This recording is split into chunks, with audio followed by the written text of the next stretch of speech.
in your rambling, incoherent response were you even close to anything that could be considered a rational thought?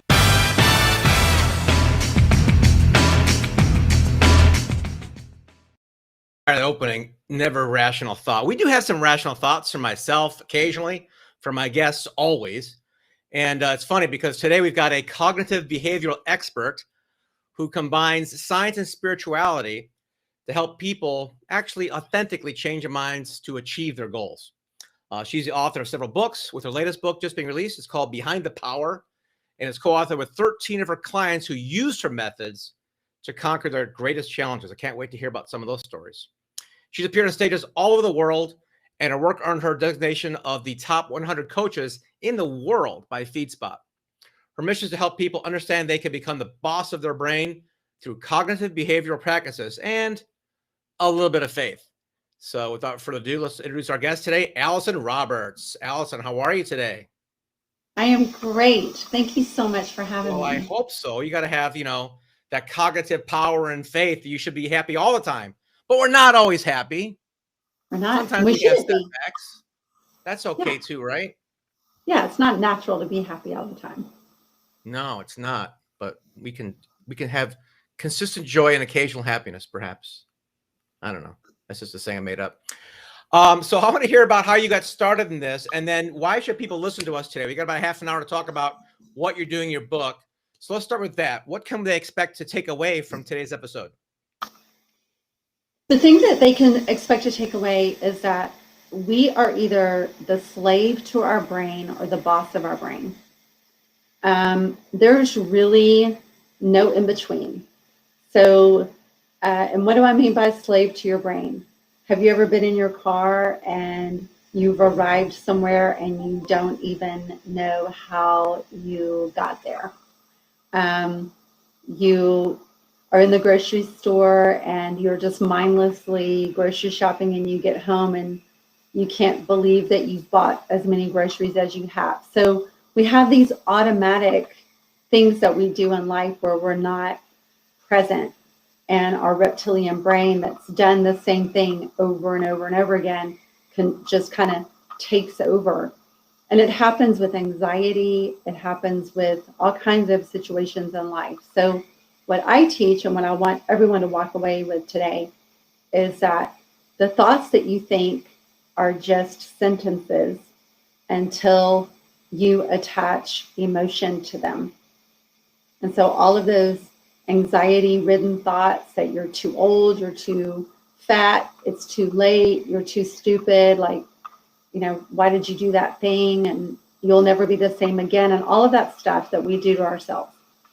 Those are just sentences, and they don't mean anything until we believe them. And so that's what I teach, and that's what I've taught my clients, and it's really exciting work. Sounds very cool. I can't wait to talk more about that. How'd you get started in this? I got started in it when I was 19, and I, through a whole long series of events, found myself homeless and pregnant and living in a 1978 Volkswagen Beetle. While I was still going to college, I was still going to class every day. And one of our substitute professors, our main professor was out, and we had a substitute, and he was teaching us all about the concepts of you become what you think. Yeah. And he gave us all a copy of Napoleon Hill's Think and Grow Rich. Right. And so I didn't have anything to lose. I had lost everything. So in my car at night, I would just sit there and soak it in. And I started thinking about how I was going to feel when I was out of that car, and could see myself, warm and safe and protected and cared for, and getting pre-medical care for my son and all of those things. And 3 weeks and 2 days into living in my car, the same professor that had given me the book knocked on my window one night. And he said, I told my wife that I've been watching you for like the past 5 or 6 days. Oh, wow. Yeah, and it was freezing cold. And he Yeah. was like, just follow me back to our house. We're gonna help you. And I was like, Yeah. I can't follow you because I don't have any gas in my car. So I got in his pickup truck and Hmm. we went to his house, and his wife was just like, I can't even imagine knowing that Yeah. my child is homeless Yeah. and being able to sleep at night because my mother knew that I was homeless. Oh, okay. Yeah, All right. Yeah. yeah, So I'm going to just go out on a limb here and say, well, we've got this cognitive stuff, and maybe this part of the story is where a little bit of faith comes in. I'm just guessing. I don't know. Would I be right that it was a little bit of faith when that professor, a little bit of an angel in action there? Or what do you, or no? yeah. I mean, it. I think that I think faith is important for the process because the science works. I mean, the science straight Yeah. on works. Our brain works. Everybody's brain, unless you have damage to your brain or an Sure. illness, your brain works Right. the same way. An outside circumstance happens, you have a thought, Yeah. which Yeah. provokes an emotion, which makes you act a certain way, which gets you your result. And we do it millions of times in our lifetime, Oh, yeah. millions and millions of times.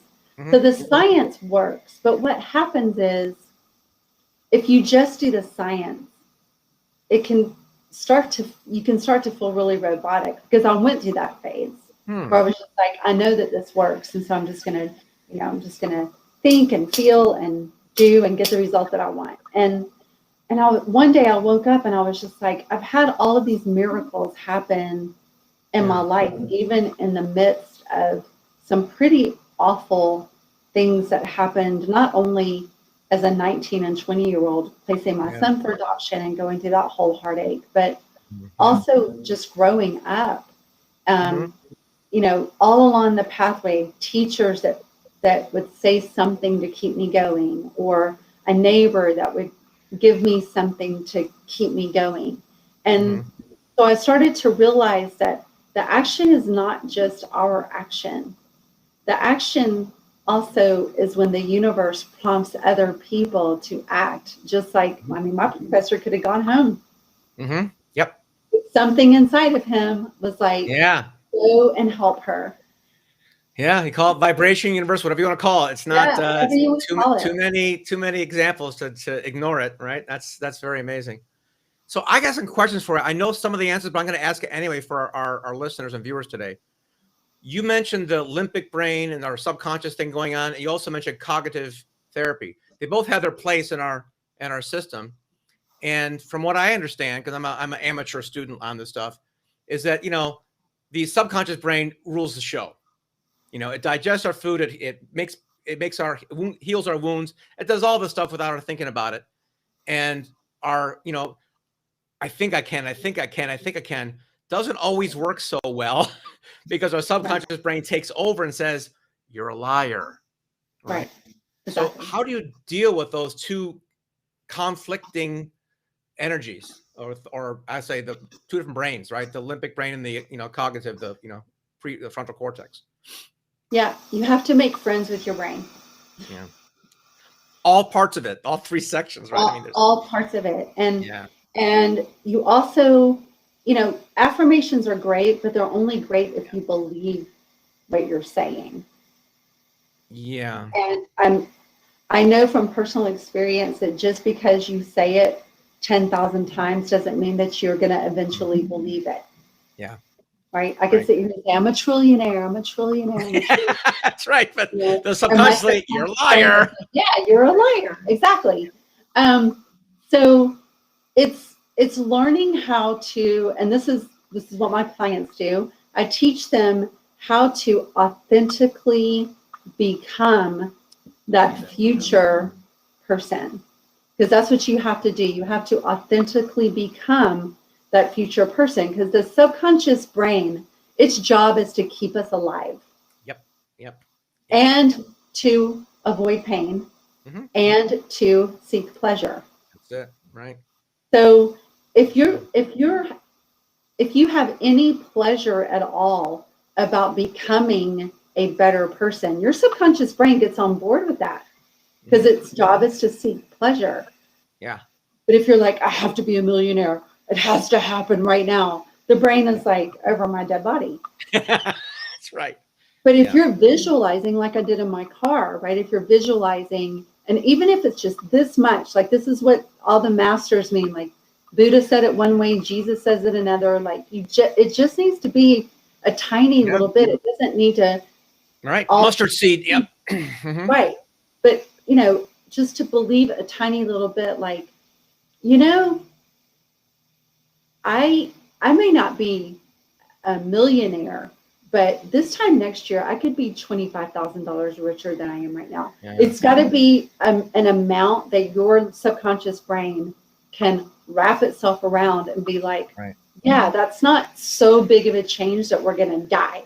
Because that's what your subconscious brain, it has to align and agree with how you feel, or it's going to come in and try to keep you the same. And the subconscious one always wins out, from what I understand, right? If you don't believe it, all the affirmations of the world is like, forget it, man. It's not going to happen.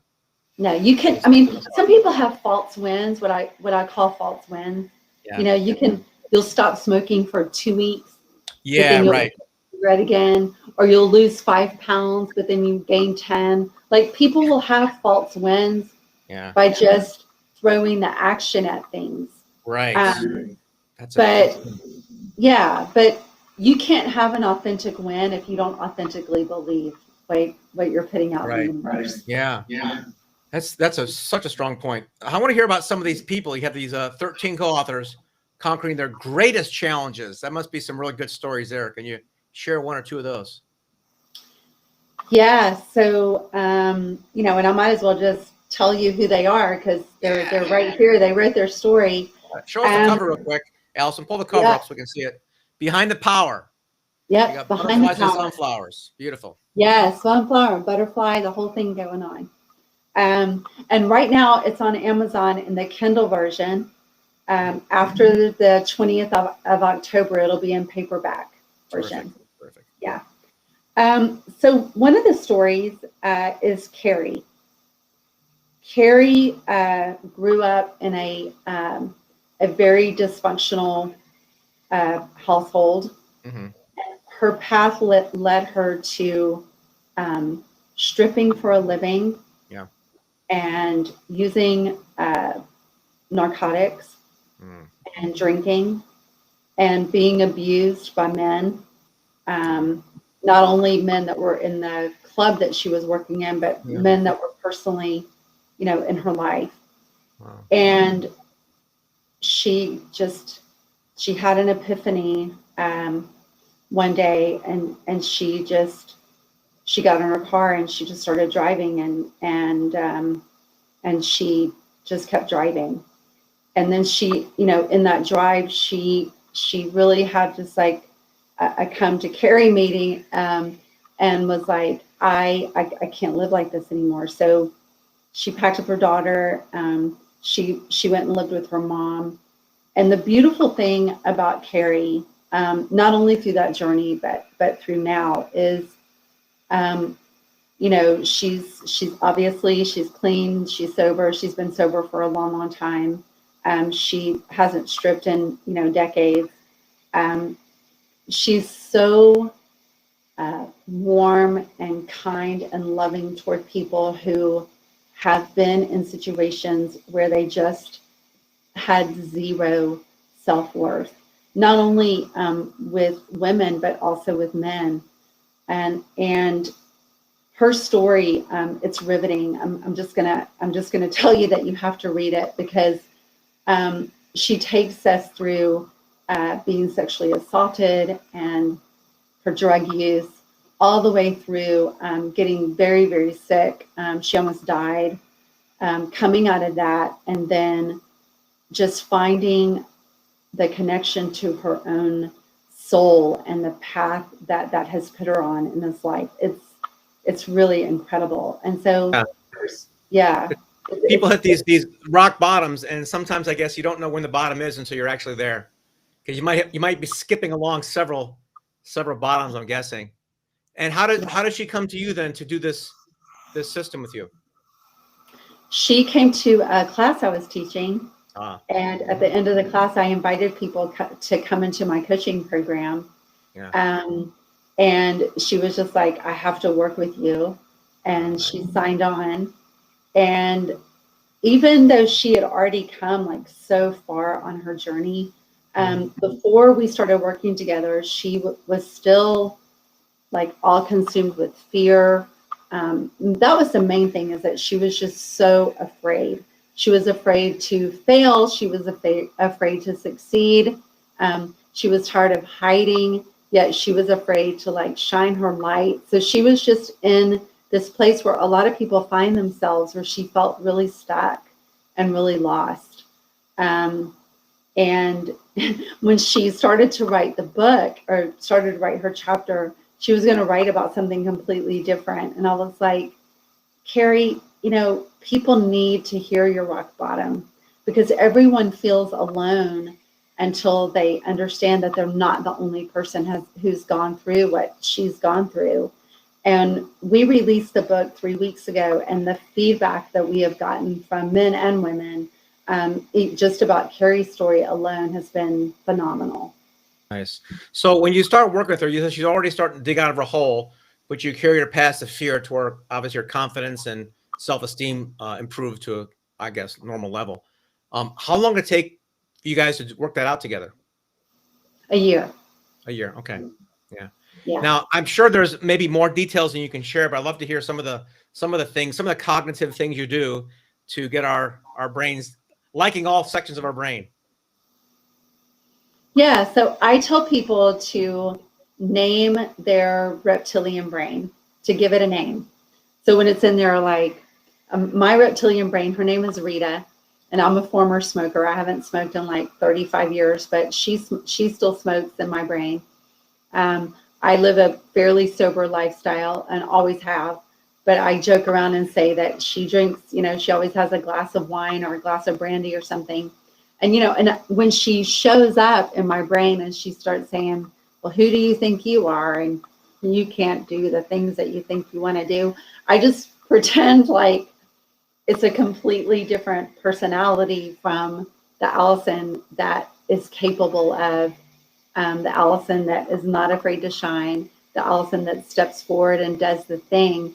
And I can have conversations with Rita, my reptilian brain, that make me know that I'm the one who's ultimately going to make the decision, and I get her on board. So I teach people how to name their reptilian and how to do that. And we have so much fun. Like, it's fun because it stops being this thing that is like, push the thought away, and you're trying to like make it go away and stop thinking it. And I pull up a chair and I'm like, Rita, have a seat. Like, what are you afraid of? Like, what's going on with you right now? That's amazing. I love the personification of that. It reminds me of that movie with the cartoon characters in the brain. What was that called again? I forgot what it's called. You know what I'm talking about? It's a Pixar movie.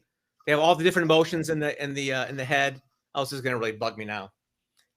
There was like 5 little cartoon characters inside this. Oh, not Indespicable, but no, another great one. Gosh darn it. Google it while I'm talking to you. We gotta find it.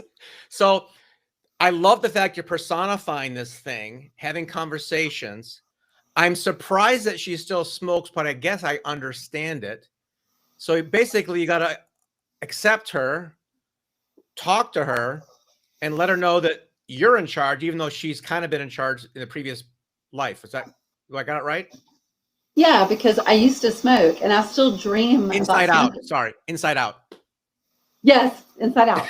I just found it. Okay. Yeah. So anyway, back to this process. I'm fascinated by the personification and awareness thing. So you talk to her. You're not going to make her quit smoking. That's right. But the reason that I still see her smoking is that I quit like that. Mm-hmm. I didn't use any patches or any gum or anything. Right. So I have evidence that I've already majorly overcome her. Yeah. So because your brain seeks evidence all the time of what's real. Sure. That's why people are all glued into the news, right? Like, we watch it every single day. It's like, oh man, and if you just step away from it and you become an observer of what's happening, it's like, man. Yeah, I know. I haven't watched it as a habit in 30 years. I've tuned in for like 2 crises for a few minutes. I'm like, that's weird. I see reality shows which are more real than this crap. Exactly. All right. So, but she still smokes. I'm just fascinated by it because you can't change her, but you control her. What would you use when you had these conversations? Yeah. Yeah. I'm the boss of her. Yeah. She's my employee. It's kind of like breaking a horse or a dog, huh? You just got to train her. Exactly. And training your subconscious brain with cognitive thought blows my mind because everybody else talking about timeline therapy or tapping, all these other things. I'm like, okay, whatever. I'm not judging, but it sounds very strange to be able to talk her into something when has all this power. Well, I incorporate tapping into my practice. I don't do the tapping. Carrie is actually one of my coaches now. Oh, great. Nice. Yeah. So she does the tapping and some of the other things. We also have aligned ourselves with Brad Yates. I don't know if you are familiar with him, but he's a pretty a very well-known EFT therapist. Yeah. So that's the emotional freedom technique, folks. In case you don't know what that is, I know the names. Emotional freedom technique. Yes. Okay. Yeah. Emotional freedom. Yeah. Right. And the reason for that is because the body never forgets. Right. Cellular memory. So that's why you're tapping, is because all of these things are stored in our meridians. Yeah. And so we're speaking to the memory that's stored in the meridians, and we're cognitively changing our thoughts and our body at the same time. And it does work. I'm sure it does. I had one session, it did nothing for me, but I don't dismiss it because one session might not have done it, right? You maybe do more of it to make it work, right? It's like one session with me. It's like people are like, oh, are you like McDonald's? Can I just pull up and just have like one session with you? And I'm like, no. It's like going to the gym once and losing weight, right? Yeah, I gotta go one time and fix it all. So I don't dismiss anything. I'm a very curious person, and I really have gotten better. I don't judge anything anymore. I'm like, I don't know, maybe. And the older I get, the more I don't know anything. So it's very refreshing to be curious. It's so much fun to question myself and everything else around me. So that's just to be clear on that. I'm like, I don't know anything about it. I love learning about these things, and not everything works for everybody, but I love the idea of personifying your, Rita. Well, and the fact that you're curious, Doug, is really amazing too, because cognition requires curiosity for it to really work. Right. If you're blocked, right? Nothing's going to come in if you don't have it open. Minds are like parachutes. They only work when they're open. That's what the saying goes. But unfortunately, in social media, they don't do that. People just blab about crap and nobody asks a darn question. And I got off it. I tried to have some intelligent conversations and nobody wanted to. They just wanted to scream and yell. I'm like, oh, good for you. Yeah. It's easy to hide behind the comment. Yeah, you wouldn't do that if you're a person in flesh, unless you're from New York. But other than that, you're going to be talking to people. Well, and here's the thing. I'm glad that you're bringing this up. A lot of people don't realize that they're actually in their reptilian brain when they log onto social media. Most of the time. Because they're worried about the likes and all, and the pictures and the filters and all of those things. Well, that's reptilian is always like, who's going to love me and who's going to right. Yeah. Exactly. Yeah. Exactly. It's a fascinating topic. And when you get right down to everything is fear and greed, joy and pain. It's all the same thing. And understanding that happens when we're awake and doing things. I did a book with a neuroscientist on this topic. That's why I love it so much. And she talked, one of the great stories she told me was this company had this 30+ year executive. He was like, everybody came to him for advice and the company did well. They moved to a brand new building, gave him a corner office, and big windows. They really took care of him. And his productivity went down. He got depressed and he's gotten ready to leave. And they said, why are you leaving? Because nobody comes by my office anymore. I used to give advice out. It wasn't about the money or the office. It was about the mentorship that he was giving. and valued him as part of Maslow's. He's like on level number 5 or 6 there, you know, feeling good about his self-worth. So yeah, everything does eventually boil down to that. Yeah, social media. How do you work with your clients on that whole incestuous cauldron of divisiveness? It's just horrible. Yeah, well, you know, in this work, we're always looking for the result that we want. Yeah. So I've had a couple of clients who are really addicted to social media. Like it can really turn into an addiction. Mm-hmm. There's been scientific studies on that, changing our chemistry if our phone is away from us for more than a few minutes. It's weird, but I get it. Right. And so, you know, to help them realize that number one, it's an addiction, because if you're not aware of that, you can't cure it. But also to help them understand that they probably don't feel seen and heard in any other area of their life.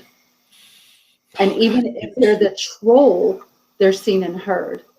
So it's like helping them understand, like, you're not really seen and heard on social media. No, it could. I mean, you're seen and heard for a second or two, or a minute. Maybe it might be the Matrix. It might not even be real, right? There's so much. Right. There's been. I read a really good paper on that, saying, well, there's so many trolls. The trolls might be affecting you. You might actually be fake. I'm like, what? It was a really interesting article I read, but yeah, I work with a lot of. I do a lot of volunteer work with teenagers, so it's even more delicate there, where they're devalued with one statement from a teacher or a parent or a friend even, and it affects their whole life. It's just, people don't understand how powerful our words are and how they can become our thoughts and then our beliefs, you know? So get them early, Allyson. Get them when they're young. Huh? And then our agreements. Because a belief is one level, and then an agreement is that we make a contract with it. Wow. And it's like, I'm never gonna achieve XYZ. Well, if you have that agreement and that sacred contract with yourself, guess what? You're never going to achieve it. But if you feel done, right, you bring curiosity in. It's like, well, what if I did? What if I could? And then all of a sudden, it's like the mind starts to expand. It literally starts expanding. Who was the one thing? We're not afraid of what we can. We're afraid of that we're more powerful than we can recognize. Marianne Williamson. There you go. Yeah, Marianne. Better not talk about that one. Yeah, it was a good quote. So what's Allyson's expanded belief system? Where's she going? Oh my gosh, I'm or so Rita, excited. Either one. Yes, I'm holding a live event, October 20th, with all the authors. It's a global event. It's virtual. We'll be doing the same thing in 2022, where I pulled more of my clients together. The book next year is You're Not Crazy, You're Powerful. Maybe you both, but okay, we'll accept you. Joking, sorry. Yeah, because a lot of people just feel like they're crazy right now. Well, I go like a Shakespeare in that. Everybody's crazy except me and thee, and even thee's a little crazy. So sorry. Yeah. Okay, no, that wasn't what I was asking. That's what you're doing. I want to know where you're going. You just mentioned some big expansive, like, we're powerful. So I want to hear Allyson's big dream. Put it out there. Let's hear it. My big dream, honestly, is to have thousands of people start to understand through either my writing or my speaking or my podcast or something that, holding on to our pain is like, it's like keeping vomit in our mouth. Right. Oh, that's a great analogy. Right. How many thousand did you say? Thousands and thousands and thousands. No, I'm sorry. It was a number there. How many thousands was it? Let's just say 4 million. There you go. There's a number. I like that one better. Yeah, 4 million. Okay. Yeah. You can always go to 5 after you hit 4, but I'm just looking for a target. Yeah, exactly. You got to hit like, 10,000 first and 100,000. You can work your way up. But I was just putting it out there for you because, you know, as long as we've recording now, it's going to be on the internet forever. So. Exactly. I mean, I've probably already reached thousands, so I might as well just say millions. That's why I said that. Yes, exactly. Right. And you don't even know. That's the cool thing about what we do is like, well, I don't know how many people read this book. There's some measurement with an opt-in page and blah, blah, blah. But I can't tell you how many times I've given a book review to somebody. It's like, you know what? I really. You know, I met Robert Allen once. I was involved with real estate investing. And I said, you realize you made me a millionaire. He's like, well, who are you? I'm like, I read your book when I was 23 and I started buying real estate and hold on a second, let me talk to you. He had a testimonial he didn't know about, you know? So books are powerful because fortunately, I'm a publisher. They don't go away like memes and Snapchats and blog posts and articles. Books stick around for a while, maybe forever if, you know, we don't really throw them away. So yeah. All right, 4 million people. That's good. Got an event coming up. October 20th. I'm not sure if this will be aired then. Is it going to be recorded or anything? Yes, it's being recorded, but it's only going to be available for 2 days. Well, fear of missing out. You can always, you put in the show notes here. Don't forget us next year. Okay. That's right. All right. It's been great having you on. I can't wait to hear more about your quest to the 4 million and this book. Anything you want to leave the audience today? Give them anything besides the event they might not be able to see? Yeah, I just want to remind people that you are worthy simply because you exist. And I know that people are like, oh my God, and roll the eye, but honestly, sincerely, really, your worth is not in what you do or what you have done. Your worth is not in your unworthiness is not in any mistakes that you've made or anything that you failed to do. Your unworthiness is in here. It's a belief, and that's all that it is. So the day that you make an agreement, you know what? Say your name, whatever your name is. I am worthy, or I'm willing. If you don't believe it, I'm willing to start to believe that I'm worthy. See how that makes you feel. See how you start showing up in the world. And that is my biggest and most greatest wish for you in the whole world. As much as I'd love to end on that, I want to give you one scientific proof of that, of worth. And then you can do some of the beginning. But do you know who Glenn Morshower is? He was on 24. Yes. Okay. So I heard of Glenn speak once. He's an amazing public speaker, of course, being an actor. And he went on, he did like a 20-minute version, what I'll do in like 30 seconds. Something along the lines of, you are a miracle and I can prove it, right? Because when your parents had sex, 6 million sperm tried to get to that one egg and you won. Now, you can giggle all you want, but that's a scientific fact that your existence, you have better chance of winning the lottery than being here. So when you say, oh, you're a miracle, you're an actual miracle.